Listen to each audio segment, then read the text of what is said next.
Au printemps 2007, M. Nicolas Sarkozy se faisait élire grâce à ses promesses électorales d'accroissement de la croissance qu'il irait tirer avec les dents, avait-il dit, de baisse du chômage et de plein emploi correspondant, de baisse des impôts, d'accession à la propriété pour tous, etc.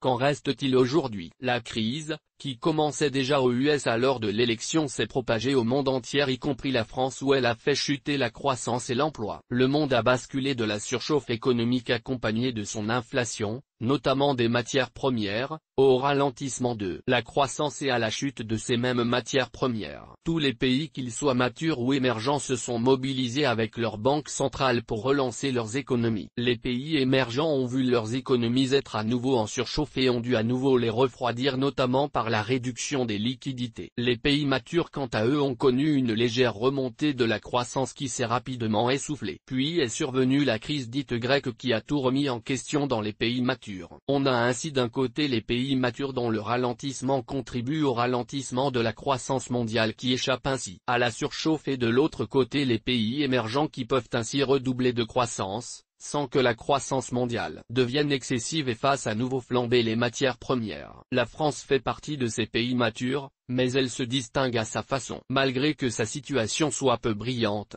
elle continue de jouir d'un A, comme note de sa dette qu'elle s'efforce de conserver. En consentant à d'importants sacrifices, elle a dû mettre en œuvre un véritable plan de rigueur et même d'austérité, quoi que certains en disent. Mais malgré tout cela, elle se permet de faire un grand emprunt de rien de moins que 35 milliards d'euros, soit plus de 230 milliards de francs français. Il s'agit là de rien de moins qu'une puissante redistribution. D'un côté on a un plan d'austérité de plusieurs dizaines de milliards d'euros et de l'autre une corne d'abondance de 35 milliards d'euros. Comme quoi la rigueur et l'austérité des uns fait la richesse des autres. Ces 35 milliards d'euros sont les derniers, s'ils ne sont pas déjà de trop. Ces 35 milliards d'euros sont passés sans faire de vagues, ce qui est surprenant et même miraculeux. Personne n'y a trouvé à redire, sauf moi, apparemment. Mais ces 35 milliards d'euros suffiront-ils à éviter à la France la croissance faible et le chômage? Personnellement j'en doute malheureusement. La France croule sous les dettes et elle ne peut plus continuer comme cela.